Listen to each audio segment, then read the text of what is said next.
চিন্তা করো, একটু জাস্ট ভিজুয়ালাইজ করো, আজকে থেকে কয়েক মাস পরে তুমি পাবলিকে পরীক্ষা দিয়ে পাবলিকে চান্স পেয়ে গেছো, হ্যাঁ তোমার নামটা উঠে গেছে, পুরা ব্যাচ জানতেছে যে ও পাইছিল 3 পয়েন্ট সামথিং, যেখানে আমরা এক্সপেক্ট করছিলাম যে ওর পড়াশোনা বাদ, ওরা জাতীয় বিশ্ববিদ্যালয় বা প্রাইভেট বাদে কোনো জায়গায় আমরা দেখতে পাবো না, হঠাৎ করে সে পাবলিকে চান্স পেয়ে গেল।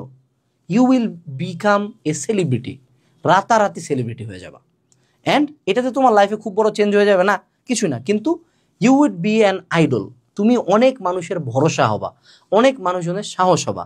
আজকে তুমি যেই জায়গাটাতে আছো সেই জায়গাটাতে পরের বছর আরও একজন থাকবে, সে হয়তোবা তোমার নামের হবে, তোমার মতো ডিপ্রেসড হবে, তোমার চেয়ে আরও ডিপ্রেসড হইতে পারে, সে হয়তোবা তোমার সেই গল্পটা শুনে সাহস পাবে। সো তুমি কি তোমার নিজের গল্প বলতে চাও? তুমি কি আরও 10,000 জনের ভরসা হইতে চাও? এই দুইটা হওয়ার জন্য কিছু করতে হবে না, সিম্পলি অনেক বেশি পড়তে হবে, কুত্তার মতো পড়তে হবে, পাগলের মতো পড়তে হবে। তোমার সামনে পড়া বাদে কিছু নাই। এতদিন যা করে রেজাল্টটা খারাপ হয়েছে সেটা কন্টিনিউ করতে পারো তুমি, হয় না হয় তুমি আজকে থেকে প্রমিস করতে পারো যে আগামীতে আমার নামটার সাথে একটা ওয়ার্ডই যুক্ত হবে, যে এই ছেলেটা বা যে মেয়েটা হার মানে নাই।